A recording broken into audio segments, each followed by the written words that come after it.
Hello everyone. Welcome to Study IQ. My name is Shikha Puri and in this session we will discuss about important judgments of August 2021. तो चलिए शुरू करते हैं। But first आज हम judgement की बात नहीं करेंगे।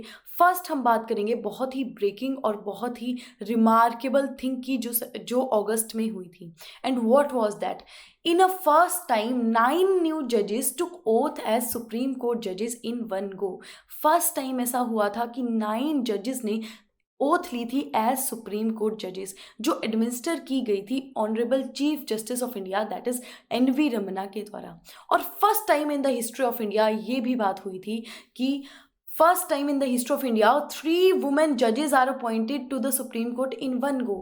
3 वुमेन जस्टिस जो है अपॉइंट किए गए थे for Supreme Court justice in one go only, मतलब उन तीनों ने एक ही दिन ओथ ली थी फॉर सुप्रीम कोर्ट जस्टिस। देखिए ये बहुत ही रिमार्केबल थिंग थी जो हमारे इंडिया की हिस्ट्री में फर्स्ट टाइम हुई थी and it was happened in August 2021। चलिए अब जजमेंट पे चलते हैं। हमारी फर्स्ट जजमेंट क्या बात करती है? N S. नंदियेशा Reddy versus Kavita Mahesh. Supreme court की जजमेंट कोरम की बात की जाए तो Honourable chief justice of India N V. Ramana, Honourable Justice A S. Bopanna and honourable Justice Hrishikesh Roy की जजमेंट। देखिए ऑब्जर्वेशन, देखिए ये जजमेंट क्या बात करती है। The supreme court observe that a witness can not be prosecuted for perjury under section 193 of IPC merely because he made inconsistent statements before the court. Mere reference to inconsistent statements alone is not sufficient to take action. अब यहाँ पर सबसे पहला pointer अपना क्या है? That is section 193 of IPC. What is section 193 of IPC? ये बात करता है फॉल्स एविडेंस के बारे में। अगर कोई भी पर्सन जुडिशियल प्रोसीडिंग्स में फॉल्स एविडेंस लेकर आते हैं विद दिस इंटेंशन, उनका इंटेंशन भी नेगेटिव है, तो उनको क्या किया जाएगा? उनको पनिशमेंट दी जाएगी और ये पनिशमेंट चली जाती है up to 7 years and fine भी चला जाता है। ठीक है, this is what section 193 is about. तो यहाँ पर क्या कहा गया कि अगर सिर्फ जो एक्यूज्ड हैं उनकी स्टेटमेंट्स इनकंसिस्टेंट हो रही हैं तो ऐसा नहीं हो सकता। एक्यूज नहीं, आई एम सॉरी, विटनेस की जो स्टेटमेंट है, विटनेसेस की स्टेटमेंट इनकंसिस्टेंट हो रही हैं तो उनको ये नहीं कहा जा सकता कि वो फॉल्स एविडेंस दे रही हैं। ऐसा बहुत बार होता है केसेस में कि विटनेस की स्टेटमेंट कभी कोई हो जाती है, कभी कोई हो जाती है। मतलब अगर एक प्रोसीडिंग में वो बात कर रहे हैं कि येस मैंने देखा था किसी को ए पर्सन को बी को मारते हुए, लेकिन दूसरी बार वो बात कर लेते हैं कि मुझे थोड़ा सा याद नहीं है, बहुत ज़्यादा इनकंसिस्टेंट भी हो जाता है, तो अब हम ये नहीं कह सकते कि वो फॉल्स एविडेंस दे रहे हैं और उनको सेक्शन 193 के अंडर चार्ज करते हैं। This was the judgment that is N S. नंदियेशा Reddy versus Kavita Mahesh कि अगर कोई भी पर्सन की स्टेटमेंट इनकंसिस्टेंट है तो उन पे ये चार्ज नहीं लगा दिया जाएगा कि वो प्रेजुरी कर रही हैं, फॉल्स एविडेंस दे रही हैं। ठीक है, नेक्स्ट जजमेंट पे चलते हैं, that is Prabhat Kumar Singh versus state of Bihar.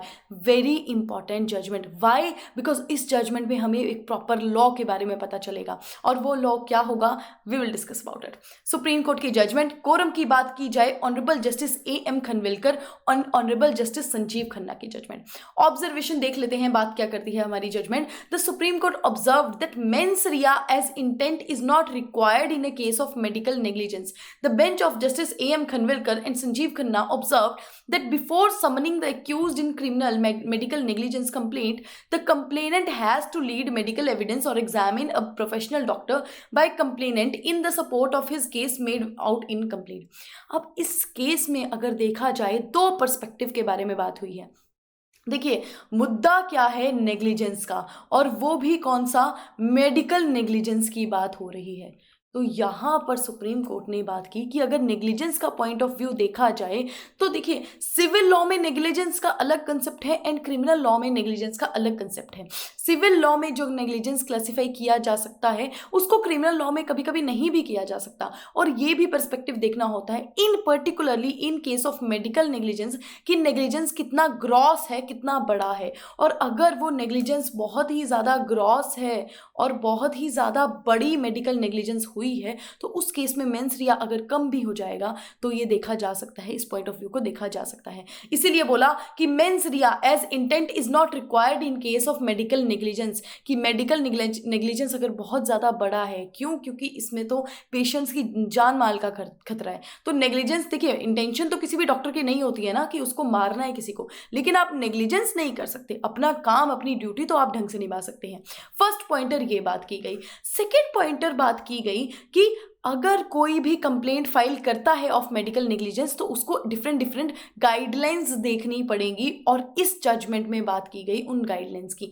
इस जजमेंट में फर्स्ट तो Jacob Matthew versus state of Punjab को डिस्कस किया गया, और जिस जजमेंट में प्रॉपर गाइडलाइंस शो की गई थी कि अगर कोई भी पर्सन कंप्लेंट फाइल करता है against doctors for medical negligence तो उनको कौन सी गाइडलाइंस देखनी पड़ेंगी, and will discuss about it. देखिए, in Jacob Mathew supra the supreme Court has laid down the following guidelines regarding the prosecution of doctors for offence of which criminal rashness और criminal negligence is an ingredient. देखिए, ये बहुत ही important judgment है। Why? एक तो law students, law graduates के लिए बहुत ज़्यादा इंपॉर्टेंट है, अगर नॉर्मल पर्सपेक्टिव भी देखा जाए तब भी इंपॉर्टेंट है, क्योंकि ऐसे बहुत ज़्यादा केसेस होते हैं जब हम फाइल कर देते हैं डॉक्टर्स के खिलाफ ऑफ मेडिकल नेग्लिजेंस, बट हमें ये पॉइंटर्स ही पता नहीं होते, गाइडलाइंस ही पता नहीं होते कि हमको पहले क्या करना है। तो सुप्रीम कोर्ट ने गाइडलाइन सीधे दी है कि अगर आप कंप्लेंट फाइल कर रहे हो उससे पहले आपको क्या करना पड़ेगा, एक डॉक्टर का सब्सटेंशिव ओपिनियन लेना पड़ेगा उसी पॉइंट ऑफ व्यू के रिगार्डिंग, जिस पॉइंट ऑफ व्यू के रिगार्डिंग आप क्या कर रहे हो, अगेंस्ट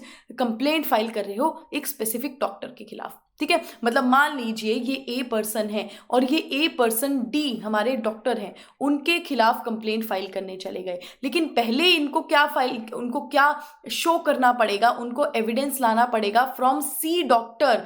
यही जो मैटर वो लेकर आ रहे हैं कोर्ट में उसी मैटर के रिगार्डिंग कि हाँ जी, किसी दूसरे डॉक्टर का पॉइंट ऑफ व्यू भी यही है कि यहाँ पर मेडिकल नेग्लिजेंस हुई है, रैशनेस हुई है, तब कंप्लेंट को एंटरटेन किया जाएगा। देखिए क्या लिखा है, a private complaint may not be entertained unless the complainant has produced prima facie evidence before the court in the form of credible opinion given by another competent doctor to support the charge of rashness or negligence on the part of accused doctor. तब तक complaint को क्या किया जाएगा, entertain ही नहीं किया जाएगा।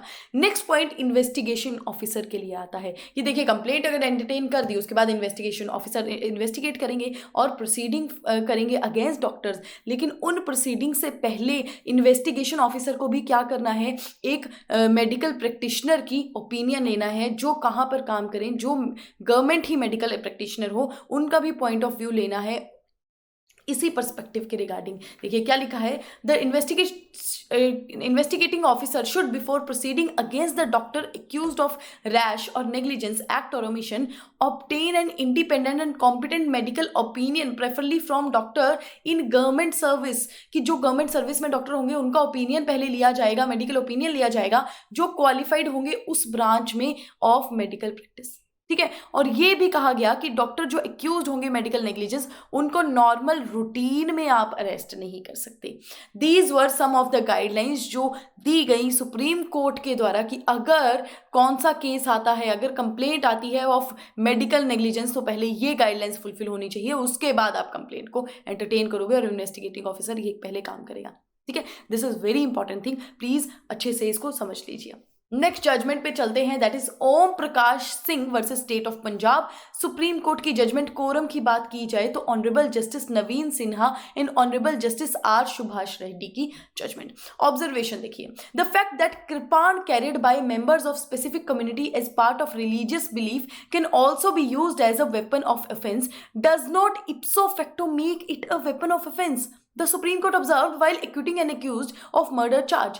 Referring to evidence on record, the bench observed that there is no evidence that the appellant was aware that the co-accused was carrying a kripan and intended to use it for assault.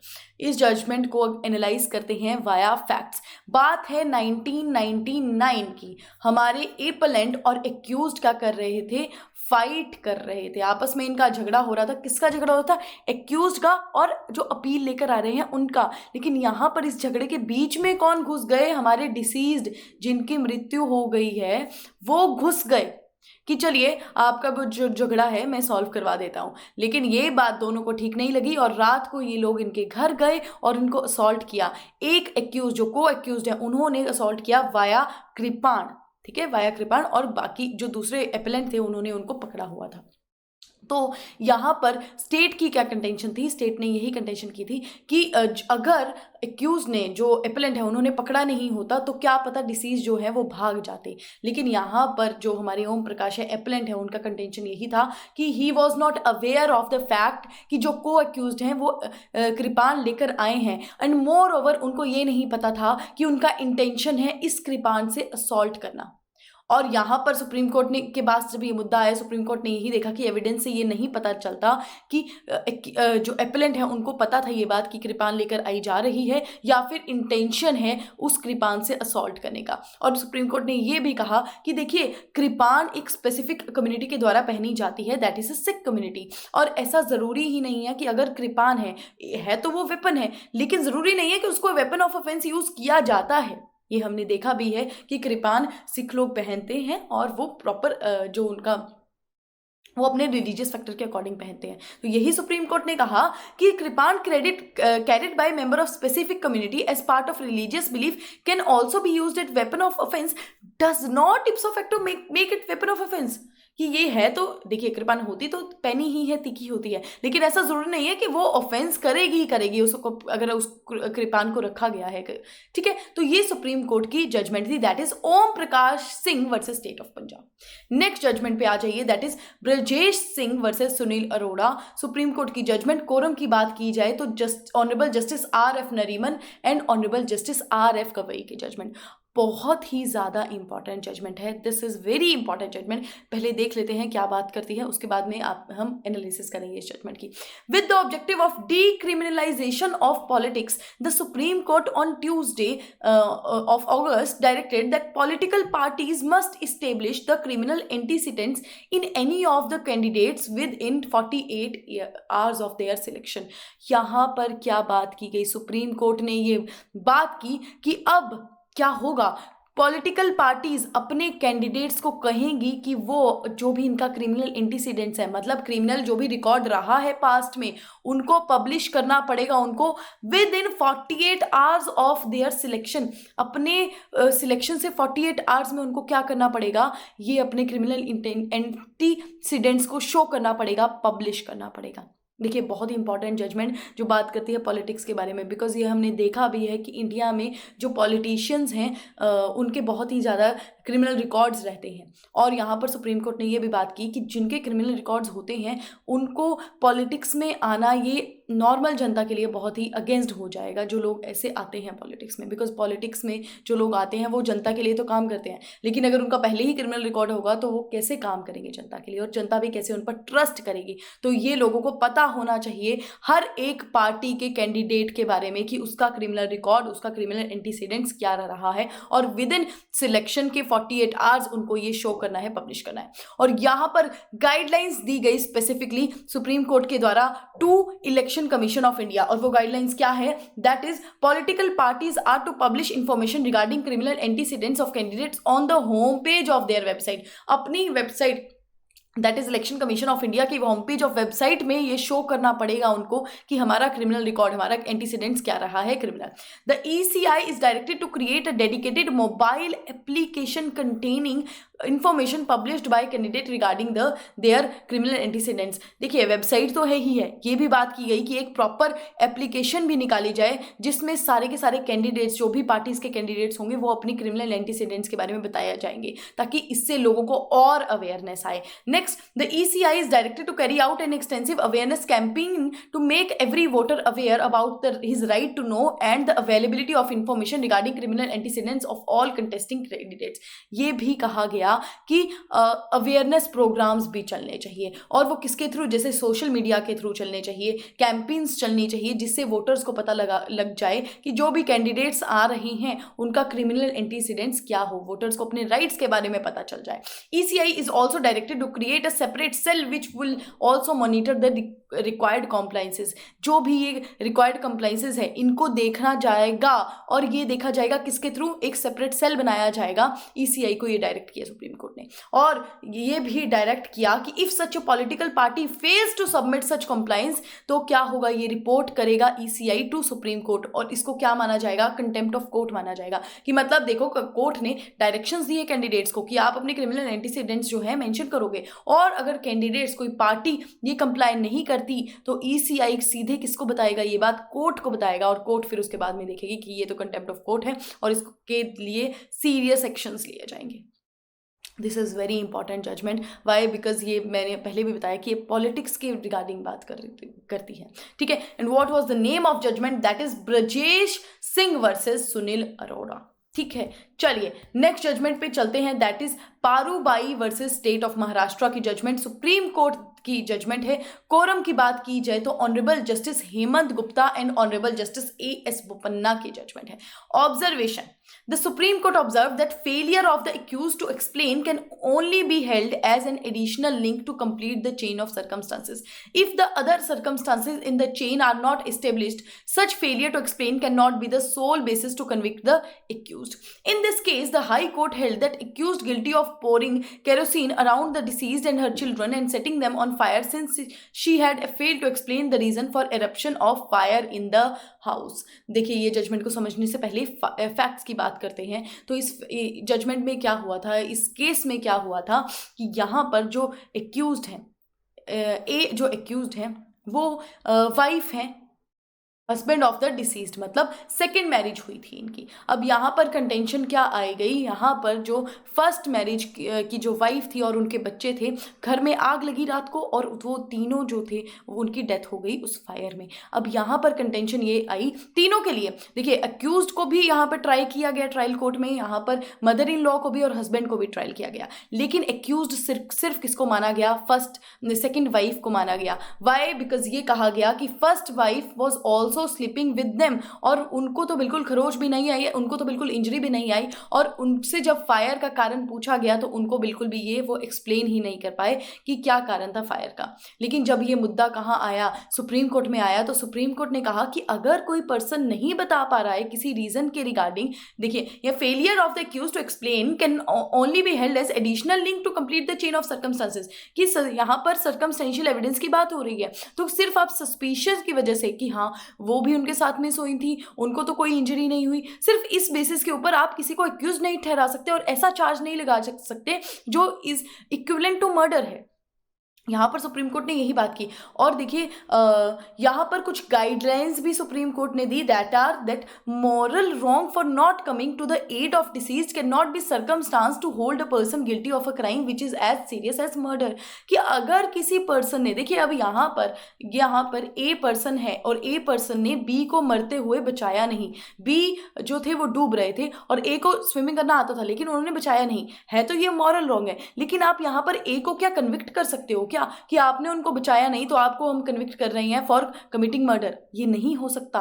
Moral wrong for not coming to aid of deceased can not be circumstance to hold a person guilty of a crime which is as serious as murder. ये सीधी बात की गई Supreme Court ने। Failure to explain can only be held as an additional link to complete the chain of circumstances, कि अगर accused कुछ explain नहीं कर पा रहे चीज तो उनको बस इंटरलिंक किया जाएगा इस चीज को, ना कि ऐसा हो जाएगा कि उसके सोल बेसिस के द्वारा आप कन्विक्ट कर दोगे। अब यहाँ पर सुप्रीम कोर्ट ने ये भी देखा एविडेंस के थ्रू कि जो ए है, जो सेकंड वाइफ है, वो क्यों एक्सप्लेन नहीं कर पा रही, क्योंकि जो फायर है वो लगी तो रात को ही थी and she was also sleeping, तो उनको कैसे पता लगेगा कि फायर किस वजह से लगी है। अगर वो जगी होती और वो बाहर होती, घर के बाहर होती, उनको प्रॉपर पता लगता कि फायर क्यों लगी है, तब तो वो एक्सप्लेन भी कर पाती, लेकिन वो इस चीज को एक्सप्लेन नहीं कर पा रही बिकॉज रात का टाइम था। तो इन सब कंटेंशंस के ऊपर आप उनको कन्विक्ट नहीं ठहरा सकते और ऐसा चार्ज नहीं लगा सकते as equivalent to murder. This was the judgment. Next judgment पे आ जाइए, that is Union of India versus Onkar Nath Dhar, Supreme court की जजमेंट। कोरम की बात की जाए तो honourable justice Hemant Gupta and honourable justice A S Bopanna की जजमेंट।